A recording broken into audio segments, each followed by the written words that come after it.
this meeting Yeah. is. Yeah. Jim, yeah, we're ready.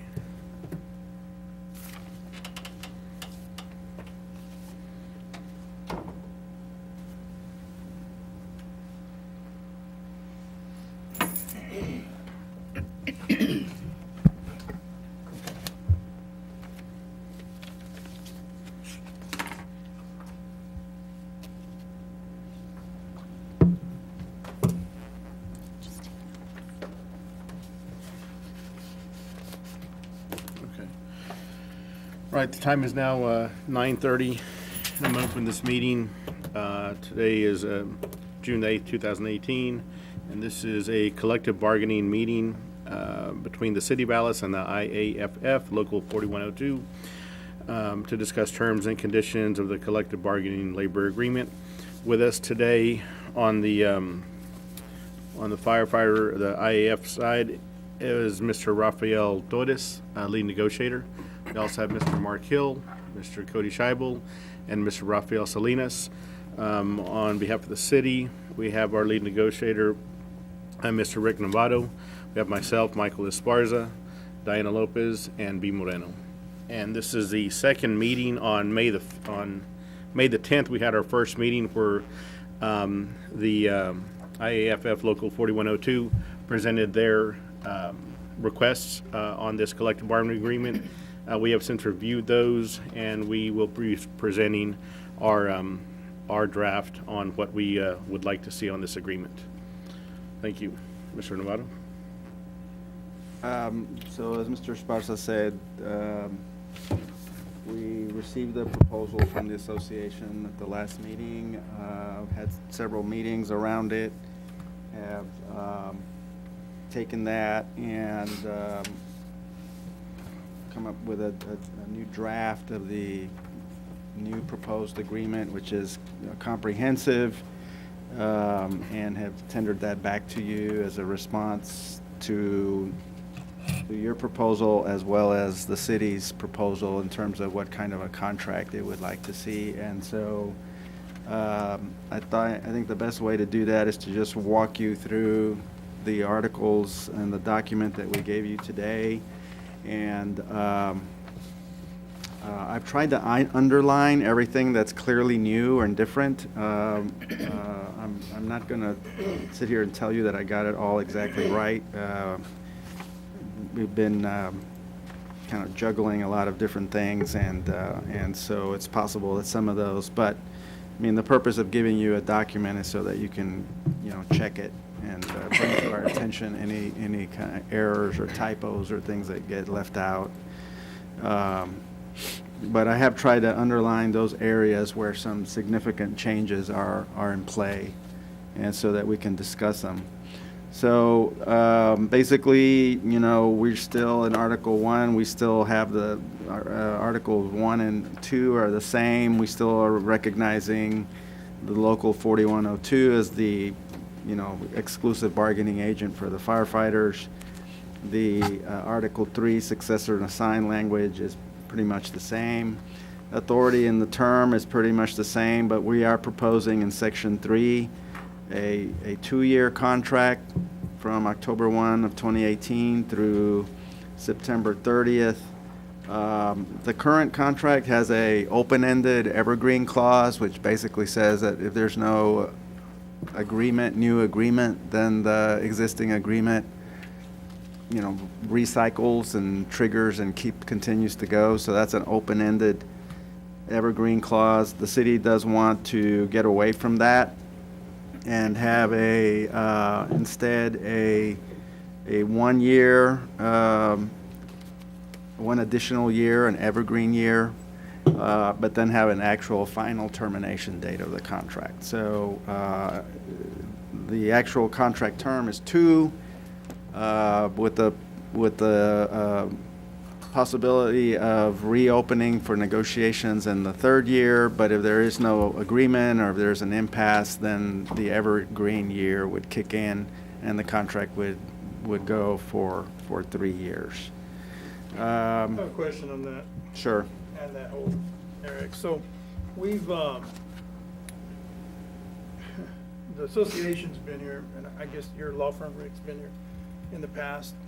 The city's displayed and brought to the firefighters a concern of not being able to meet their financial obligations in a particular year as far as increasing wages and increasing all this. This particular portion of the contract has been the saving grace for the association and for the city, and where that they just leave everything the way it is.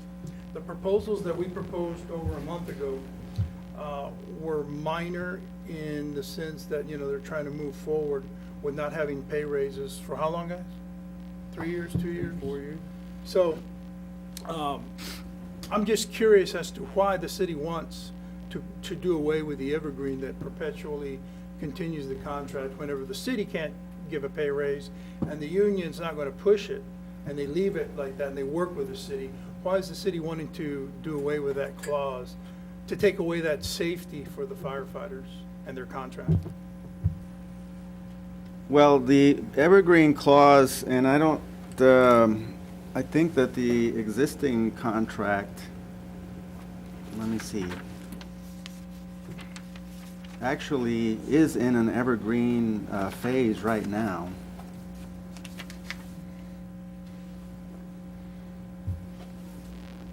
Yeah, I mean, the existing contract, I mean, the term of that contract was for 1 year from October 1, 2016 until September.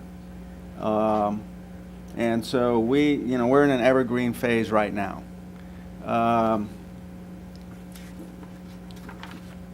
The city, so what that means is that really the contract is a contract at will.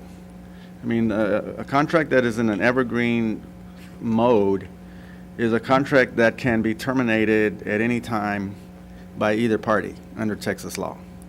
So, you know, the city wants to get away from that and have a How's specific. that though? How's that?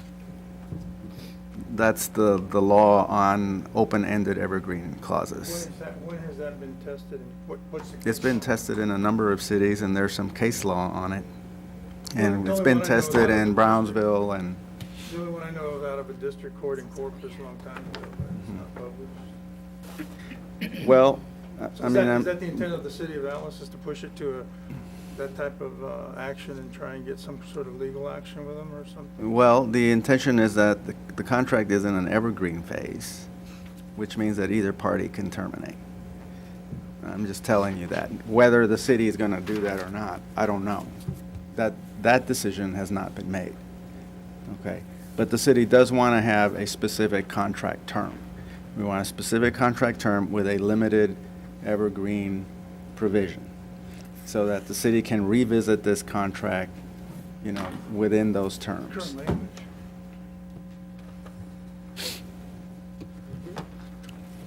So we're not, you know, I don't see what you're saying though, Rick, because the contract that I have in Article 4, Section 5, it says in the event the parties are unable to reach an agreement on new contract terms prior to the expiration of this agreement, all terms currently in the agreement shall remain in full force until replaced by a successor agreement. what about it? That's what it says. Yeah. And your point is? So now you want to put an end to it, or the city wants to put an end to it, right? We want a fixed contract term. Right.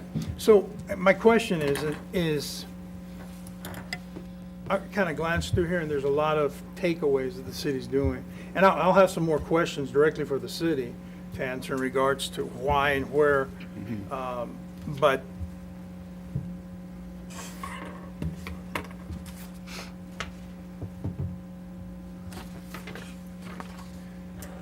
so the reason for the change in the authority and term is what specifically? They just don't like having an evergreen into a perpetual evergreen? Well, right now, what it means is that, are we going to be, let me ask you this, now that we're beyond the contract term and that we're in an evergreen, Yeah. and if we're not able to get an agreement that changes anything in this and we reach impasse, is the city going to be getting a notice of bargaining every year? Yeah. I mean, that's kind of where it goes, because this year, the city says, we don't have the money to pay. In 2015, we don't have the money to give you anything. We can't restructure your classifications Right. and give you spread. Yeah. Can we So ever we agree can't another reach year? a new- Yes, we can. Mhm. Can you guys freeze your cert pays or all these other pays that are hurting us? Yes, we can for another year. So this has been the history with these guys of helping the city, trying to come to grips and terms with the administration of the city of itself. Now, these individuals here may not be responsible or directly responsible for that, but that is the obligation of the city. And so in turn, they've had this language in their contract that gives them some peace of mind that all the day-to-day benefits, wages, and conditions of employment remain the same. So what the city now is saying, thanks for giving us this for the last couple years, we're going to just end it. And your belief is that, oh, that's what the law says, but where it's never really been tried. In fact, it's being tried right now in the district court and the appellate court through San Antonio. And so I just wanted a reason. I know you guys got the right to propose things. Well, you answered your own question. One reason is that if we're in Evergreen and if we don't get a new agreement with a new term, we're going to be at the bargaining table every year. That's reason enough to want a contract with a term so that we don't have to bargain every year. That's one good reason right now. Well, If essentially, the contract for the last stays three- evergreen, then every year, we're going to be getting a notice of intent to bargain, and we're going to have to go through the bargaining process every year. City would like to avoid that. Essentially, that's what's been happening, is they've been not bargaining for the last 3 years. Well, that's not true, Ralph. I mean, we meet, but have you guys gotten any increases in pay or? Well, anything like well, you're mixing two things up. I mean, not bargaining means not meeting, not doing anything. There's been notices of intent. The city has responded to those. They've looked at it. There's been no progress, but you had a contract that, went through the end of last fiscal year.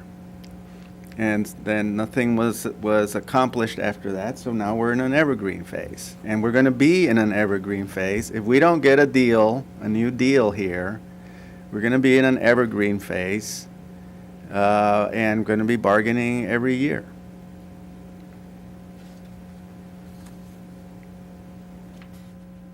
As opposed to just dragging out the bargaining process till we hit the impasse period and then declaring impasse and trying a dissolution of the contract in court. Well, the statute says that neither the union or the city is obligated to agree to anything. And so we meet, money's always an issue. We see what the money is available, if they can or can't do things. And if we can't, well, we can't.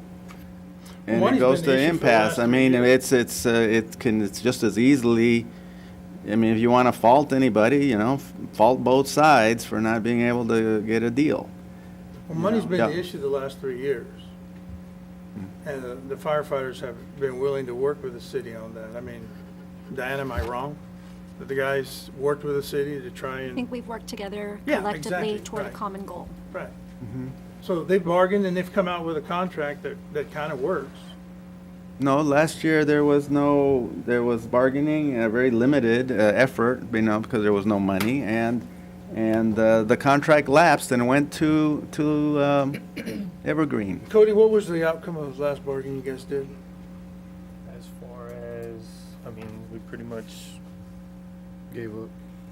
I know we got, I don't want to say rid of stuff, but we were able to find a savings in some of the extras in our last contract for the city. And then we pretty much agreed to keep a lot of the stuff the same as we had it, to hold out through the term of this contract that we reduced in. Gave up a few things to help the city. As far as Step steps increases, froze, out of classification. out of pay. classification pay. Step up, steps, and working out of classification. That was a Okay, one-year agreement. do you want to talk some more about the proposal on the term? Yeah, no, that's it, Rick. I just. I mean, I you think know, you've made your point on it. Is there Yeah. anything else you want to say No, about it? that's it. That's all I wanted to make sure that.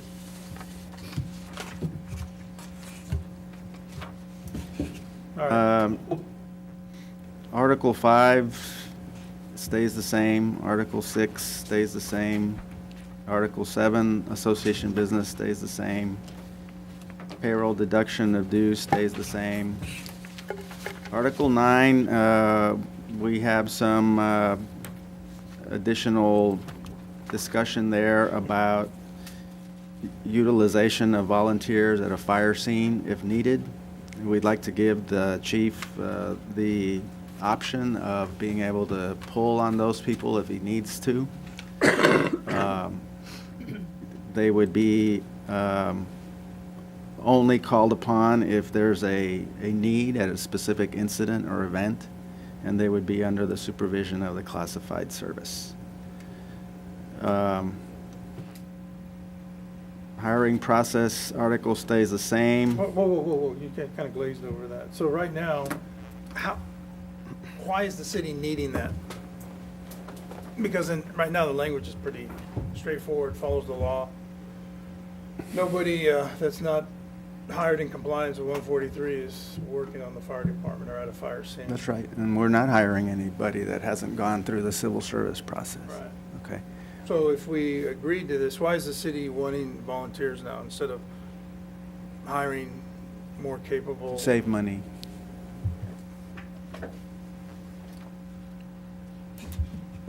And to cover, in a situation where there's unplanned or unanticipated need. Okay. All right. Article 10, hiring process stays the same. Before? The schedule right now would stay the same, but the step increases would be based on performance evaluation and merit-based assessment done by management, including the fire chief and the city manager. There would be no automatic, seniority, time and step-based movement through that system. Oh, what's this for? Save money again? Slow it down, yeah. If the city council, feels that they want to make an adjustment to the table on a cost of living increase basis, then obviously they can do that, and they could do that either, Want to freeze it one way. during any of the budget years that the contract covers. Okay, so we're still on wages? Yeah, we're on Article 11. Go ahead and bring up that point then. So, it says, for the term of this contract, the employee shall not receive a step increase according to the attached pay chart and will instead remain in that step that the employee occupied on September 30th, 2018, except as otherwise provided by this article. So are we freezing the steps again, or are we still going to be able to move up after this? In the Article 3, Section 3. You can move up in the steps, but it's going to be the performance-based evaluation by the administration. So the intention is to go back to a, well, you're using the word performance-based, but it's the good old boy system. If I think you're doing a good job, then you're gonna get a pay raise. Well, you can call it whatever you want, Ralph. I mean, Well, I'm just we're saying, that's talking kinda- about, it's not a time-based promotional system, it's a merit-based promotional So system. where's the layout for the merit? Where's the process for the merit increase where it's going to be given fairly across the board to anybody who earns it that way? That would be, the way that we've captured that is that it would be done through whatever city's HR policies and practices on a performance evaluation is being done right So now. there's no That would policy- apply, that would begin to be applied to the fire personnel. That hasn't really been done with this table because the table has been a time-based system, a seniority-based system, where performance is not an issue. It's just simply time and step. You're in the step so long, after you're there, I think it's a year, then you Talking about why it went automatically to that? move up. My impression is that, in fact, the if you look at a profile of where the bargaining unit is in this thing, the last time we analyzed it, that I analyzed it, it seemed like people were moving, were in the higher steps already. So obviously, unless you promote, you hit that highest step for your rank and then you're capped out, okay? So obviously, to move to a merit-based, then individualizes it and makes it, based on performance, which means it's not automatic. And the city, again, as a cost-saving measure, wants to, leave it as a merit-based movement through that step, not a time-based movement through that step. But I think it's, So that's the mechanics of this it. is only, yeah, and that's, how is it gonna work? So if we have this policy, where's the policy so that we can review it and see how it applies to the fire department, if that's what the city's wanting us to follow or to look at? I mean, I think we should have everything that goes into this process, into this particular article in section 3. Well, we That's can gonna work. certainly, we haven't specifically developed it for the fire department, because it hasn't been applicable to the fire department, but we would take the existing policies and practices of the city and conform them to the city. Now, if you want to make it When's our a next meeting? department, a specific policy adjusted to the fire department, we can do that. And if you want it to be part of the contract, we can do that. So our last meeting was May 10th, and you guys haven't had a chance to present that or put that together and bring it down? Because I understood the first meeting was canceled because you guys weren't prepared because you were working towards this, and the last meeting was canceled for the same reason. So I expect to see something a little more robust and fleshed out. Well, sorry to disappoint you, Ralph, but this is what we have today, okay? But the That's last what I meeting, thought. the last meeting was canceled because we had to deal with the Army Corps of Engineers and FEMA. It was a preset meeting. See what? Okay. The point is that what we're proposing is that in the table, we want to move away from a time-based movement through the system to a performance-based. Now, I mean, I understand that's not gonna be popular, but, if you're gonna say no to that, we're not gonna do that, it's a no deal, it's a deal killer, whatever, then there's no point in us doing this other work. Step one of this process is for us to ask you, to propose to you, and figure out whether the association is willing to move to a merit-based system. If the answer is, we'll consider it, but it depends on the mechanics of how it will be done, then great, we can figure out what the mechanics of how it would be done. If the response is, we're not even going to consider it, answer is no, then there's no point in doing all this other work. Okay, so, that's the logic of how we're proceeding here. If you're saying, yeah, we want to see the mechanics of it, then I take that to mean that you are willing to consider it.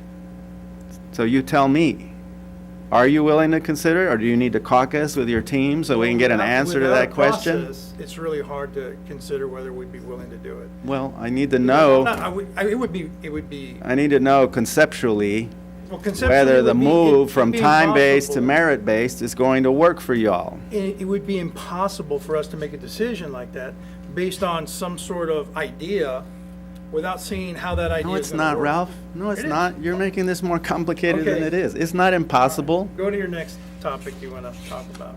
And just to be clear, are we going to get responses back on our proposals that we gave you on May 6th? Or is this your response? Well, I mean, if you'll let me go through the proposal, maybe we can get to that.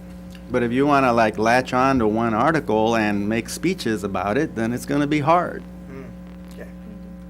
So what do you want to do? You guys got the floor. Run through it. I'm just asking. Well, I thought we did, asking but some simple you questions seem to that I have thought you taken guys it would be able over. to answer.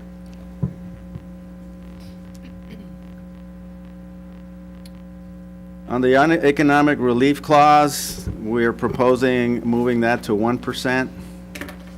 Article 13 stays the same.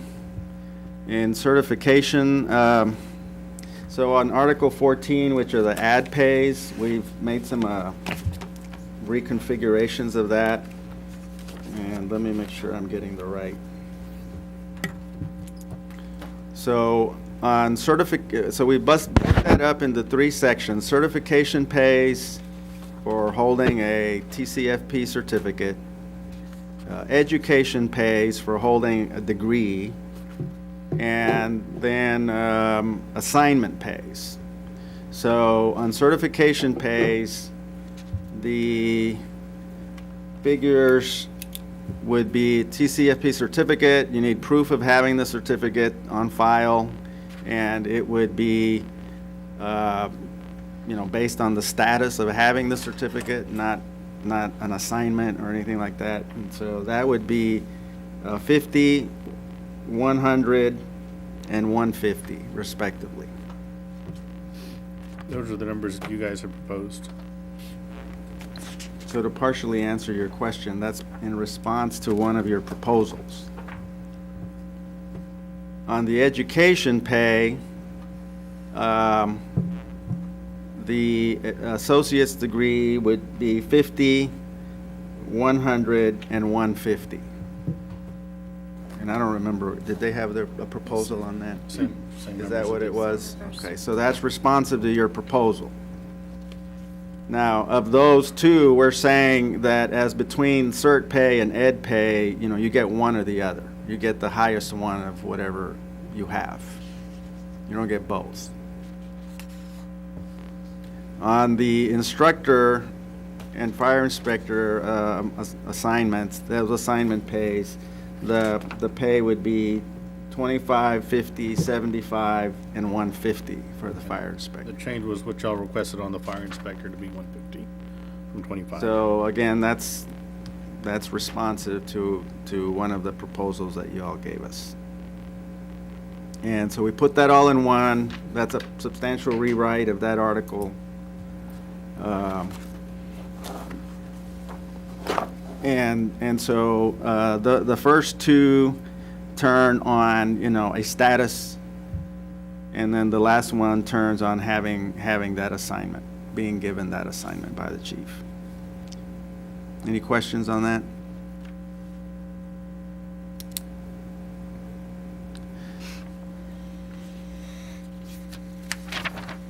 Ms. Gunning? Article 15, over, any other questions on that? No. Comments, speeches?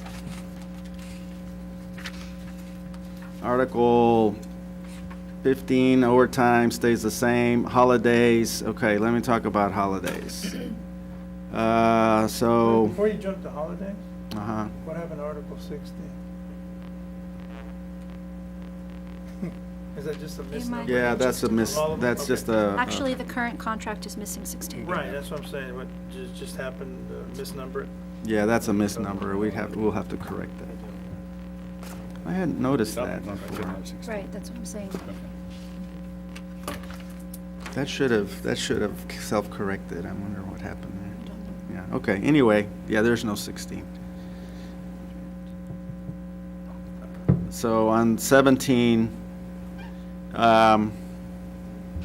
what we're proposing is the holiday pay, would be set for fire suppression, 12 hours. On the city-recognized holidays, would be set at 12 hours for suppression, 8 hours of pay for admin.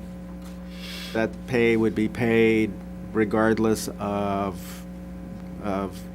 being at work. That's just holiday pay.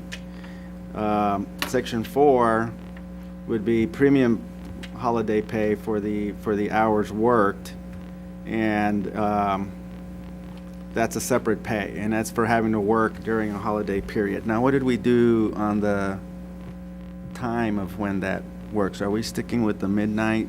It would begin, well, the way it's being applied now, if the holiday falls and you're on shift at the beginning of that holiday, beginning at 8 a.m., anyone who physically works during that time period would be getting time and a half for the physical hours worked, up to a maximum of 12. So it's very similar to what we are doing right now.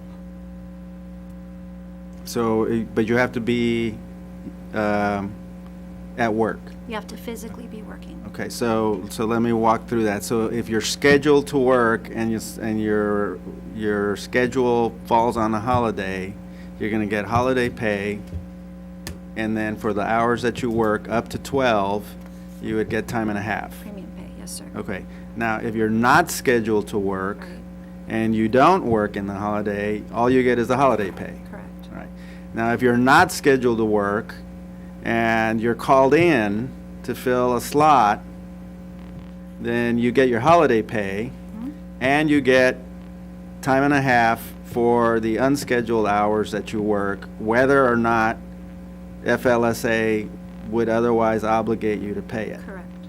So that's just, and so if you come in and you only work, you're not scheduled and you only work 4 hours, then you would get time and a half for those 4 hours in the holiday period. Correct. Okay. What if I'm scheduled to work and I don't, and I call in sick or I'm out, then I don't get the time and a half. I just get the holiday. Correct. And as you go through some of the new proposed language, Section 5 is going to have proposed language for the association's consideration of forfeiture of holiday pay and how that would be applied. Essentially, if you prearrange scheduled time off and it's approved by the chief, there is no punitive damage to the employee. But in instances where, for example, they're scheduled to work, but they don't work on that holiday, you could use sick leave or vacation leave, it's appropriate, but they will forfeit the holiday pay that they would have been entitled to for that day. In addition, And that's to prevent an abuse of that system. of the system. In addition, employees who are not scheduled to work on a holiday, but who are scheduled to work like the day before or after a holiday, will automatically forfeit the holiday pay if they invoke the use of any paid time off before or after the holiday, unless it was priorly approved by the chief. So for example, 4th of July is coming up. If someone wants to take vacation that week, in advance, they let the chief know that is not a punitive damage for that employee. But It's only the chief that's approving it, because our captains approve leave. the language that's being proposed is the authority of the chief.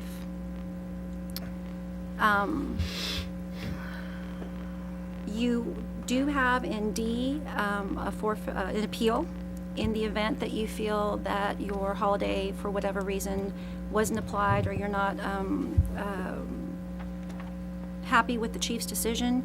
You can appeal to the city manager and explain your reasoning, show your documentation, and they will have the decision to overturn that decision. And that's basically all. The reason for this proposed language is just to help try and curb some of the concerns that have been brought forward with individuals just abusing that time. And I know there've been some instances in the fire department where people are scheduled off and they get called in because someone has called. So this kind of gives you all some teeth and gives the city some footing as well. So the other Article 18 kind of goes hand in hand with the changes to the holiday pay article. And so my understanding is that the city has had this practice of banking holiday hours, I guess is the right term. Yes, sir, there's an accrual bank for holiday hours. An accrual bank, and so this issue, the article that you see in this proposal is the manner in which the city resolved that liability bank with the police union. And so the city is proposing to resolve that issue with the fire bargaining unit in the same manner. So I'm not as familiar with that practice because I really hadn't seen that practice anywhere else before, but why don't you, go over that and why it's a concern and why we need to get control of it. So as y'all are familiar, and you all did propose to us a holiday payout article, correct? No, just vacation and sick, I'm sorry. Forgive me, I'm sorry. Practice with the city right now is you're accruing holiday as you go, whether you're off or you work, you're accruing your 12-hour day to take at a later date. Our current city policy states that upon separation from the city, a firefighter is entitled to all of the hours in their bank paid out to them at their base rate of pay. We currently do not, for example, someone starting 15 years ago may have been making $10 an hour, and as they promote through the ranks and leave 15 years later, they may be at $20 an hour. We pay that holiday out at that $20 base rate of pay. What the city is proposing, and this links into the article we just discussed, is instead of having you all bank the hours, as we talked about, you're going to get paid for the holiday, so the city will be paying as you go, okay? No more banking of hours. The banks will be frozen in the entirety that they are upon inception of the agreement. So if you have 2,000 hours in that bank, we're going to freeze it at 2,000 hours in that bank, and we're going to freeze the rate of pay at the rate of pay that you are at that time. This does not preclude a firefighter or any member of the department from using those hours. They can draw on them appropriately with approval of the captain or department head. And upon separation, they will be paid out at that hourly rate. Have I lost you all so far? Are No. you following? Okay. Any increases in salary or pay that would come into effect in further contracts would not be taken into account at that pay rate. So if someone is at $15 right now and they leave 10 years from now, they would be paid out at $15. Any questions? Yes. Yes, sir. Do y'all have any figures to show how much it has cost the city in the past 10 years? Not in For the us, past in the fire 10 department? years. I know a request was submitted very late yesterday afternoon for that information. I have not had a moment to pull it. But if we caucus, I might be able to get that information for you. Okay. Well, And we then- have data of what amount of hours are in those banks right now for each firefighter. Is that correct? Yes, and I. So we know what people have. Yeah, I was just And wondering to so- see how much it actually cost the city in the past couple of years. And so, yeah, and so those, right now, if there's a triggering event that requires that it be liquidated or paid, then it's paid at whatever your pay is at the moment. Yeah. But if it's not, if it sits there for 2 years or whatever, then it changes. So it's kind of like stock, it goes up, Yeah. it could Might go go up and it down, might I go down suppose, but depending it on what doesn't, rarely goes down, it only Yeah. goes up. So it's kind of like stock. Demoted. So what we're just saying is we need to we want to shift to a pay-as-you-go model instead of a banking it and creating that liability. I suspect we could put a dollar figure, take a snapshot of it right, now and say, if this were to be liquidated today, this is a dollar value that it would have.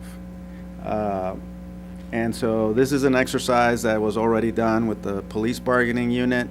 My understanding is that it has been gotten under control. I don't know what's left in that bank on the PD side, but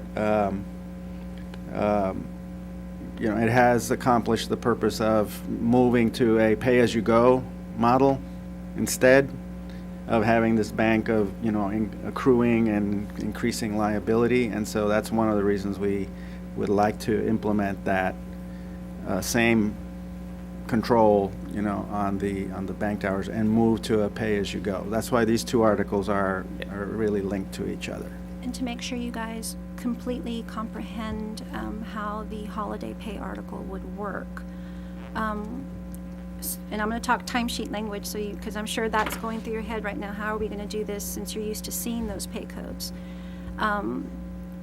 Right now, on a 24-hour day, you would have 12 benefit, correct?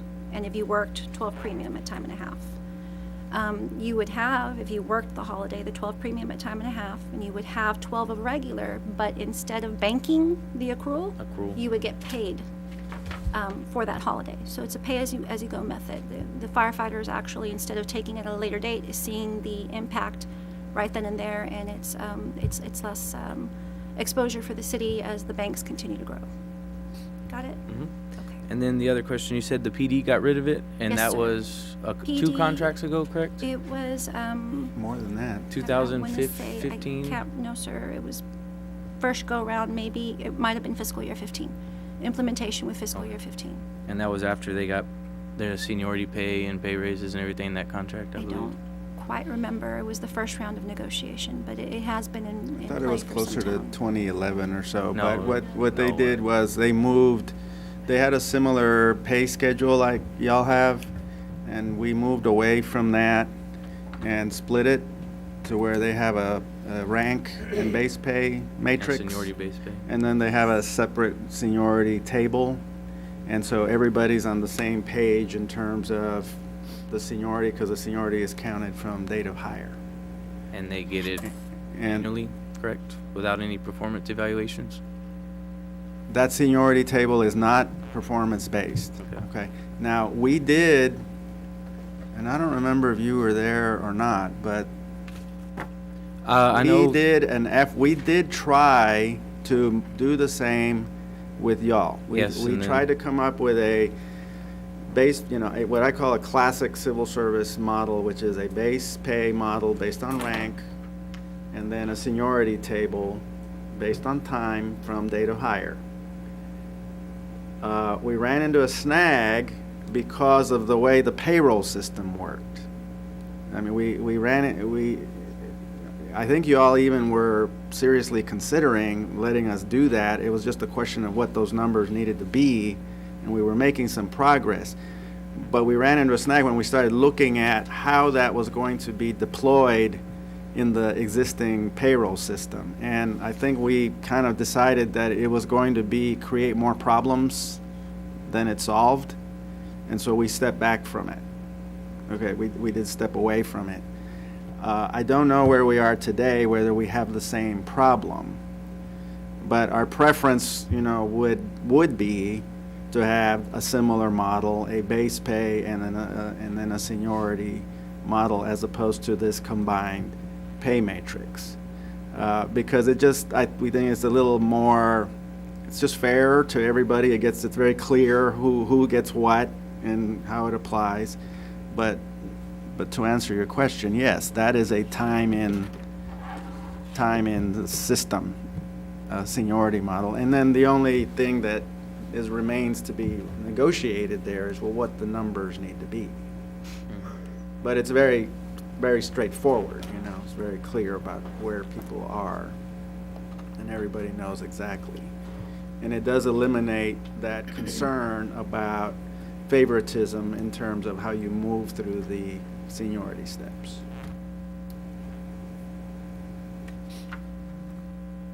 No other more questions? That's all I have for the holiday article, unless y'all have more specific questions. Do you have any more? So,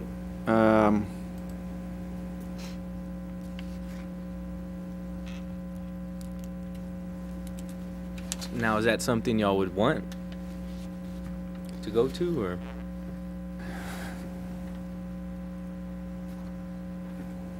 where are we today on that? I mean, I don't know. I know it's a simpler system, but I don't know the workings of the payroll system, and because of the way the fire schedule. So with the cops, it was pretty easy in the sense that they're 40-hour-a-week guys. You know what I mean? It's pretty straightforward. It's 40 hours a week. You work over 40, then you get overtime. Okay. With yours, it's just more complicated. You're on that 7K schedule, and you're on a 48, 96? 28-day cycle. So the mechanics of it are a little more complicated, but, we can, let us caucus on that. I mean, if there's some interest in that, we would Well, probably not mind discussing it. We wouldn't but- mind seeing it to say, I mean, maybe with pay parity with the police and getting that, maybe.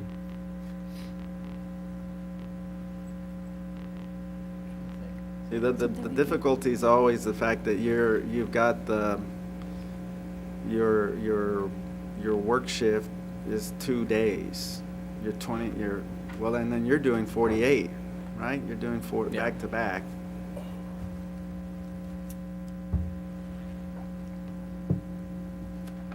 So you're 48 on, 96 off. 96 off, with 3 shifts that start at 8 in the morning.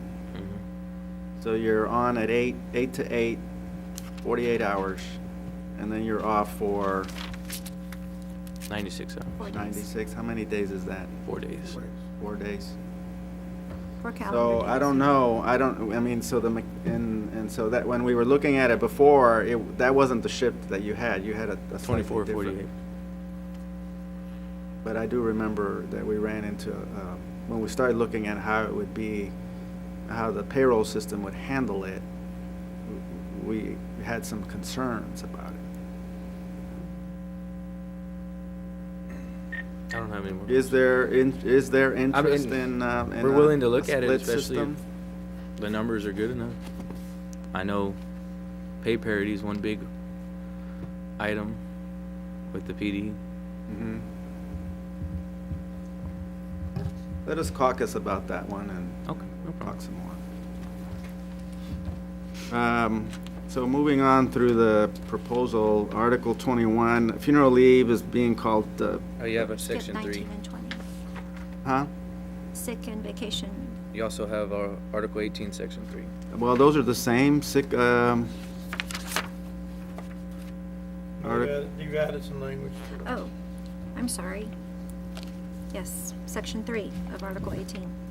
Yeah.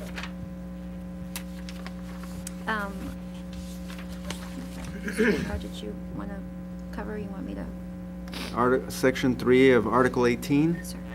Yeah, it's a new article.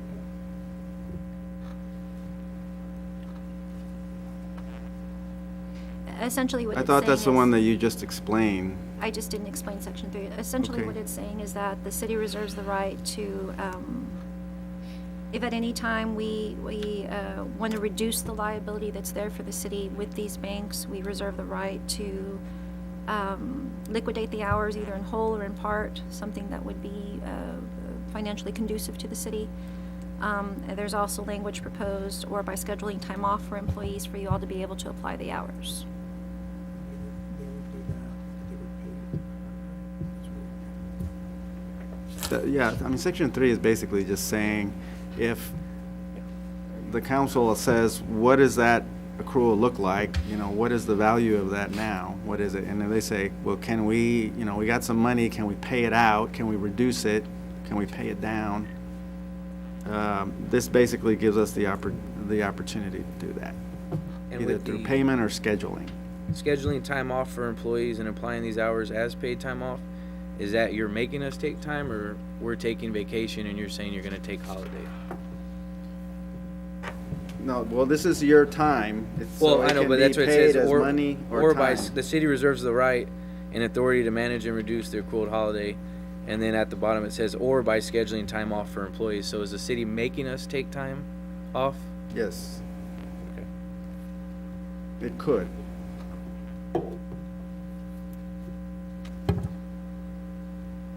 Another money saving. It's all about money, Ralph. You know that. Well, you'd hope it'd be to get the city administration back into a place where they can start looking at realistic Well, proposals. I think some of the issues here is just to give the city the administrative management room that it might need. I mean, I think part of the concern that I've heard is that the unit is being asked to work too much. I mean, a lot, that there's a concern about people working not only their scheduled time, but also time beyond that because of the need to cover people that are out on scheduled time. So I don't know. I don't know all the facts on that. But I don't know if this is even, you know, doable to say, we're fine, we got plenty of personnel, take some time, burn some of these hours. I don't know. Those are issues that have to do with the day-to-day operations that, you know, the fire chief would have to weigh in on. Legally, the article just basically says we retain the management control of that to make some decisions about it. Whether it would even be used, I don't know. But if it could be used, this would authorize it.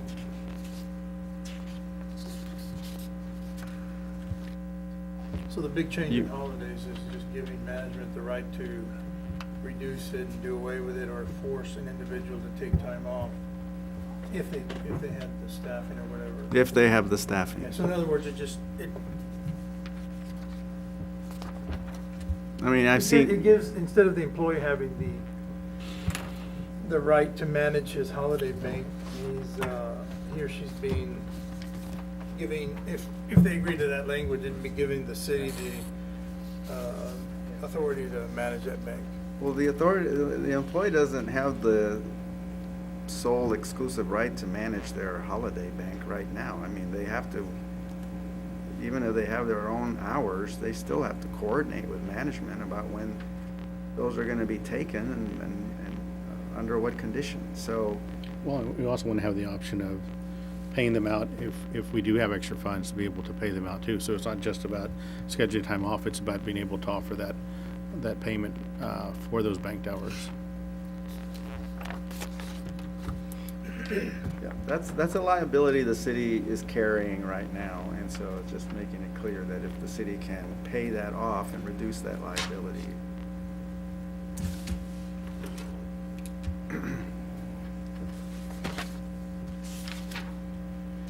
Any more questions? Anything else?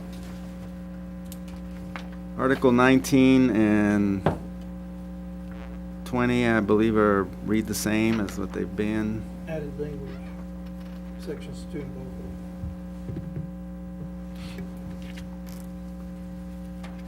Section 2, payment of, will be in accordance with 143. Yeah, well, Section 2 basically addresses the issue of what happens on separation. I mean, you could say it's already covered under Section 1, but I think sometimes it's just a clarification that whatever the statute is, that's what we would use. So then I would take it in section 2 of Article 20, payment of sick leave upon separation shall be in accordance with Should read chapter 1. vacation. You'll have to forgive me, it was 2 o'clock in the Oh, morning. this should be vacation, yeah, should be vacation leave. It happens to everybody. I just wanna appreciate that, make thank sure. you. Just like we're missing, was it 15? And I look back at some of the older contracts, Yes, sir. you're missing 14 and 15. And I'm sure I have I'm sure I have a sticky note somewhere on my desk.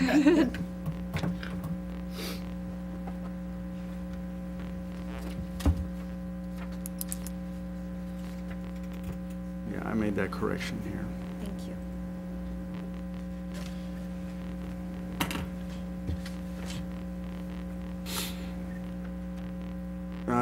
Bereavement leave is just the change in the name. Let me see, did we elaborate on that? There is some elaboration to the language. Although, You want to address that in terms of how, yes, sir. Change the term from funeral to bereavement. Section 1 reads very similar to what is in the current contract. There was no change to the definition of immediate family. Section 3 is approval of the fire chief or designee if it was the captain. It does include the language that I'm not sure is in the current contract. If it happens on shift, you get the remainder of the shift off and then the 1 day. I think that's a Yes, practice. it's in the current contract. Is it in the current contract? Because I didn't see it. Yeah, Section 1, bottom of it. bottom of section 1. Okay, thank you. Section 4 is proposed new language. And you don't get to accrue, and I'm not sure why. well, that's just to make clear it's not, there's no separation payout on bereavement leave. If you separate, Yeah. say, well, I get 20 Yeah. 24 more. I didn't take any take off, bereavement yeah. leave hours, so give me 24 hours. And then is there a limit on other city employees for bereavement leave? There is. How many hours is it? It is 3 days. So 3 days would be 24 hours for them, and Mhm. we're only getting 2 days, correct? 12 hours? That's what y'all currently have right now, isn't it? Actually, y'all have 1 shift, Right. is what it is right now. How does that apply to 40 hours? Well, it's got 24 hours. It says 24 hours in So it's a the year. half a shift. This So was are we- before the new schedule. I hadn't thought about the new schedule. So I just got, So does a shift refer to a I would assume. 24 or It 12? was in the definition. shift is 24. That's how the association is defining a shift, Mr. 24 hours? I think that's what it is in there. It's not in the definition. No? I read so many of these all the time, but yeah, normally a shift would be the 24-hour shift that they're at. But we're 48s now, so. Yeah, but now that there's change, maybe we have to address that. Also, the language in section 3 was, leave shall be subject to the approval, and this said, where was it? Shall, should there be, or was another section? Oh, I'm sorry, the connection there was, it says no more than a total of 24 hours given in a fiscal year shall be allowed for bereavement. Does that kind of talk against or kind of confusing for if it happens, say, on the middle of a shift or beginning of a, I understand what you're Yeah, saying. you know, Because the kinda- language in 3 above it says if it Right. happens, you get the 'Cause, remainder yeah, of if you your leave at shift. 8 PM, you only have 12 more hours after that to use.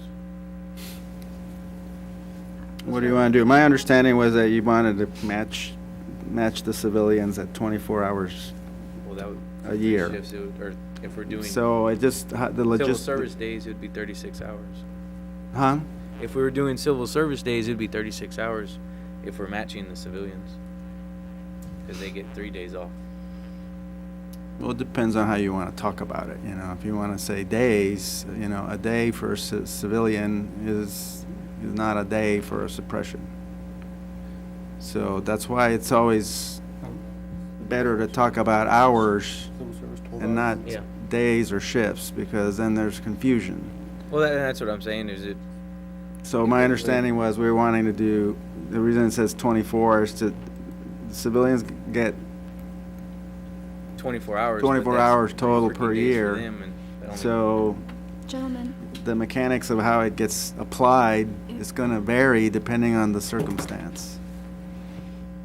So I don't know, we can work through how you wanna do that. The difficulty is that it's in a contract, so we need to agree to it. If it wasn't in the contract, we could, it would be agreed to, like we do with other employees, and this is I- pretty restrictive. Right. Also, you know, more than 24 hours, and that's saying if something else happens, Right. that you can't take bereavement leave. Now, So- even if we had that in, we could modify that with the regular employee. So I'd like to see the language to match, to Correct. give us, and you guys flexibility on that as well. It shouldn't be that restrictive. right. That's what we were discussing, so perhaps striking through section 4, defining it as 36 hours and not leaving a limit of 36 hours in a fiscal year. Because there are It'd be for occurrences. each instance, pretty much. Excuse me? Each instance, pretty much. If it meets the definition of immediate family, yes, sir, because there have been instances where, you know, Yeah. back-to-back things happen. So we would change that to be 36, and then. And take out the One language within a 36 given hours. fiscal year. That's right. Let it go. Would As the long as it's association 36 be hours. conducive to that? If someone passes on Tuesday and their shift is Thursday, 12 of those hours. So you would go with 36 within a fiscal year? No fiscal year. No fiscal year, Fiscal year. per incident, For instance. We would. per incident. So you could have none You could have to none. 5 or whatever in a year, and the city's fine with that. As long as it met the definition of immediate. Well, yeah, I mean, it has to qualify as bereavement leave. Yes, sir. Well, so it's gonna be a 36 hours is what you're wanting to do? What are you all thinking? Well, because, like I was telling them, if, say, someone had a death in the family on Tuesday, and he's scheduled to work Wednesday and Thursday, if it's only 36 hours and there's 12 hours that are gonna have to be approved to be off, or sick time, what happened to those other 12 hours that need to be? So fulfilled? essentially what you're saying is because you're working a 48-hour schedule right now, you'd like to see it at 48 hours. Oh, yeah, I guess that's kind of what I'm trying to, Because it's a shift, you're It's a saying? shift. Yeah. Well, this is a category of paid time off that is independent of other paid time offs. They're So, full-time off. you know, saying that if you qualify for this, if you have an incident that qualifies for this, then you can apply this. If it doesn't cover the situation, then other, not sick leave, but certainly vacation leave, Vacation. other paid time off can be applied. If you leave the language the way it is, whether the shift is 24 hours or 48 hours, not putting any hours to it, just shift. Call it a shift. Is a shift. So that would cover it. And then if it comes in, where, I think that would cover it. It just Just, leaving that kind of original language in there, not defining hours, knowing that, you do want to kind of do the same hours, but So. Is it in the city Strike policy out. where it says something about how many miles away it is, they get an extra That's a shift? separate pay type. There's a confusion all the time between bereavement leave and funeral leave. It's two separate Funeral leaves types of attending the leave. funeral. bereavement Funeral leave. leaves are for uncles and cousins and things that are outside the definition of immediate family. Okay. Just wanted to clarify. We scratch that out and just section 1 would cover it Yeah, just if by you just talking about strike shift. through section 4, I think you'll be okay. We should be okay. So you want 4 out? Yes. Okay. And then do you want to define shift in the document? I had removed the definition because we're trying to determine how do we define a shift. So we can, when we get there, we can have those discussions. Okay. So what does, so listening to y'all talk, When we shift in is the a city of 48. Alice, a shift is 48 hours? Right now, and the reason I was kind of hesitant to want to define it is because in the event something was to change and you go back to a 24/48 schedule or a different schedule, I didn't want to be contractually bound to that definition. Does that make sense? Yes. So a shift could mean one thing now, but it could mean something else later? Yes. And y'all are okay with that? I think it's important to define a day for accruals and work days and hours. I don't have a problem including it, it's just that I don't want to. Well, maybe you could put something in there, this is under the 4896 schedule. In the event. So you all think of a shift as 48 hours right now? And then it Because I was includes thinking it 4 was working 2 days. shifts. No, Shifts of 24, you're saying? Yeah, that's what I thought it was. We think of it as 48 hours, but it includes 4 working days, civil service working days. Yeah, it's 4 civil Yeah, service working, that's 4, what- 12, yeah, because When we- yeah, a when we day say is shift. 12 hours, and so it's 4, 4 working. and usually 2 working days is a shift. Yeah. So, under the so isn't 48. it 2 shifts, Yeah. not 1 shift? That's why we think the one shift would, that's why we go by the 48. Well, see, and I'm thinking otherwise because at the close of your 8 to 8 period, someone else can come on board. So I see a shift as 24 hours, but, Well, it I- typically is 24 hours. But you all went to this 48/96 thing, and so now you're redefining a shift as being 48. I think you're gonna get into trouble with that. There's a lot more departments going to it. I don't know how they're. I'm not saying you can't do it, I'm just saying we Yeah. need to make sure that the language, that everybody has the same understanding about what the language means. That's all I'm saying. I'm not weighing in on whether it's good, bad, or, Could you call it, or bear with me, define a shift as 24 hours, but a tour of duty as 48/96? I mean, whatever that is like, that's your working time, because I know that's a pretty, I don't know. Anyway, something to think about, but. Yeah, we'll talk about that. Okay.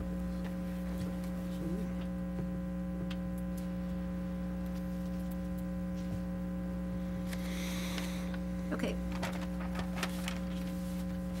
There's nothing to 22. We're on okay, 23. so some changes we need to make there.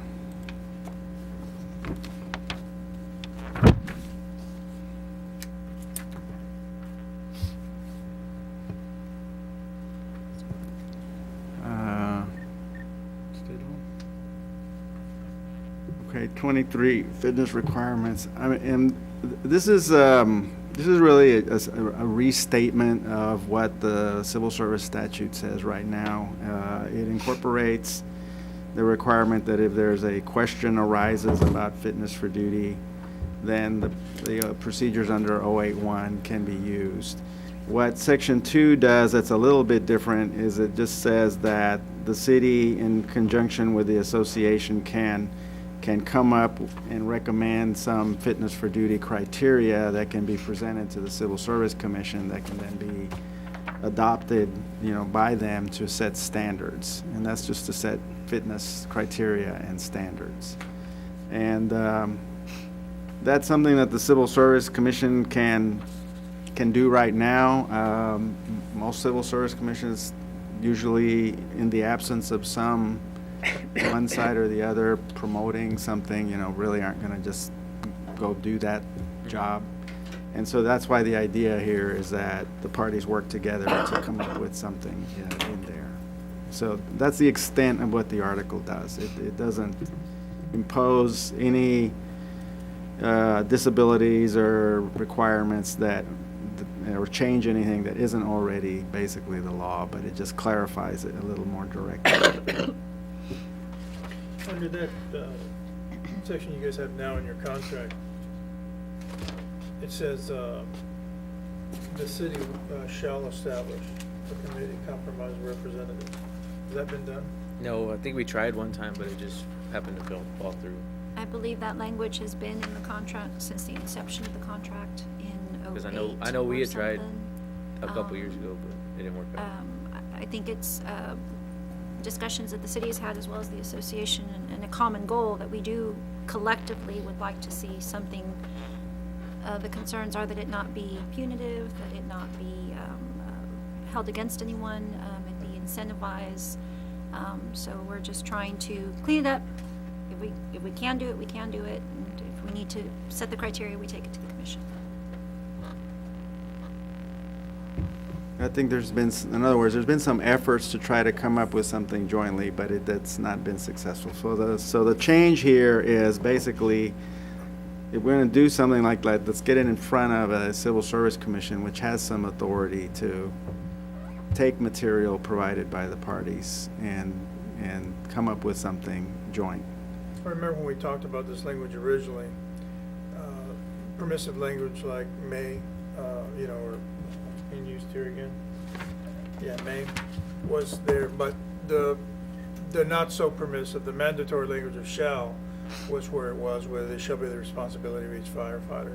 So the mentality behind that, if it shall be the responsibility of each firefighter, it shall be the responsibility of the city to establish a committee. So that was the trade-off for making it shall.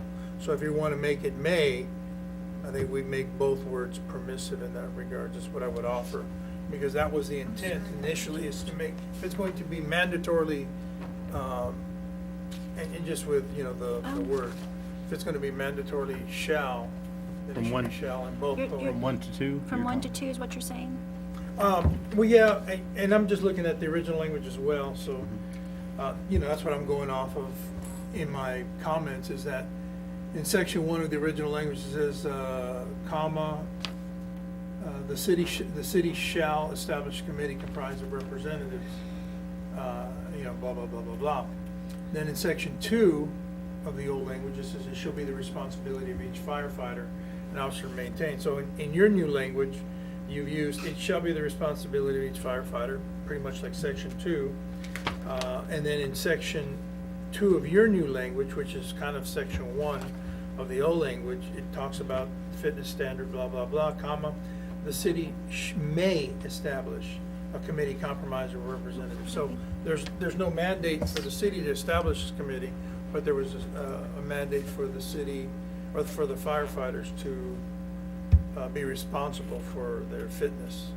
So that was, But that would be, that would be their responsibility even without having a committee or, Right. and this is just saying, it hadn't been done. It's just we'd like to continue to push that toward that if it's going to be a common interest, common goal, but it hadn't happened. So that's why it changed from May, because we're still trying to, and if we accomplish that, then we're good. But Article 1, the responsibility of the firefighter is their responsibility regardless of whether there's a committee or not, I guess, on on the physical fitness. Right, but when So- the language was added. there was Right, no language initially. before. When it was added, it was mandatory for both the city to do the committee and the firefighters to maintain fitness. I think the firefighters still maintain their fitness, but we still think that, I think the language needs to be mandatory and the city shall establish it. Because the guys are waiting for it. The guys, they're not opposed to it, but they understand the concerns and constraints that the city has. So they'll continue doing what they're Understand theirs doing. as well. I was gonna say, we understand theirs as well. We've had some long discussions over, Yeah. what's appropriate. Yeah, so, it's been happening here and there, not on a regular basis, like, the contract calls for, but I just wanted to point that out, so you would be aware of what the history was then. Thank you.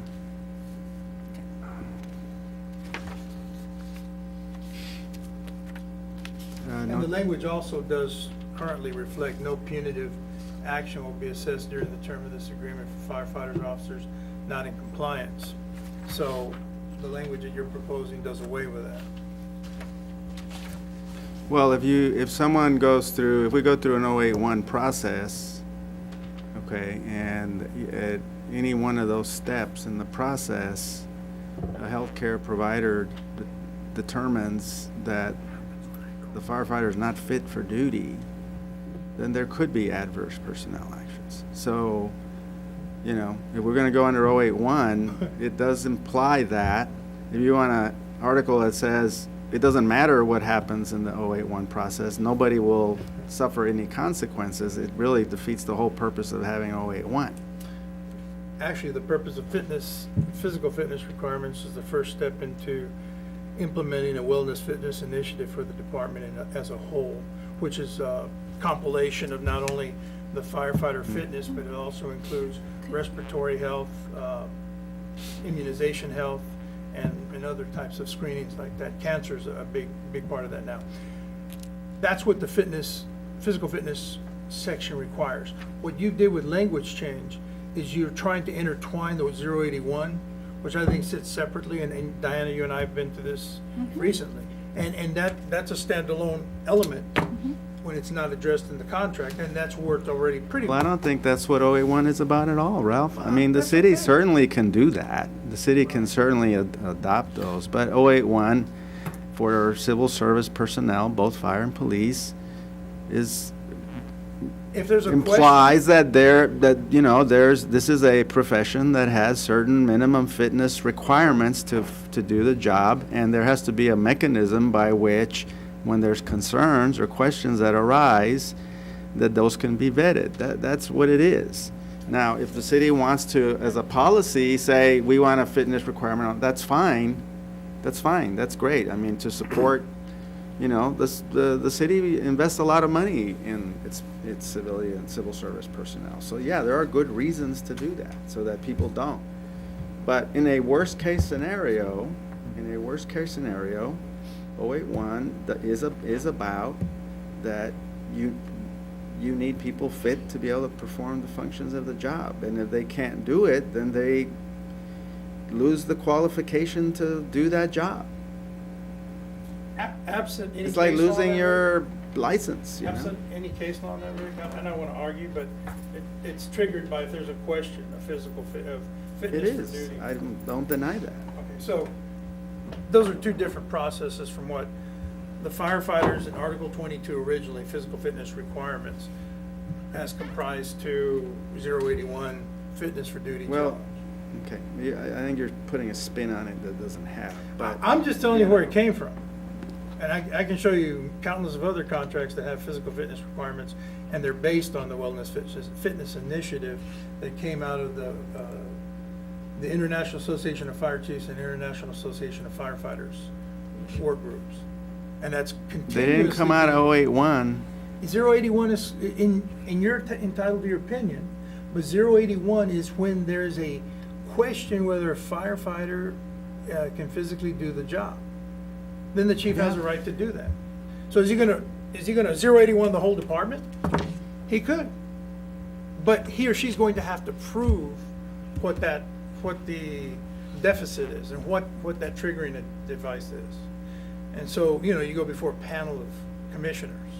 I know how 081 works, Ralph. Okay, so it's not gonna be part of the contract as regards to part of the physical fitness contract or requirements, so. Okay, let's take a caucus.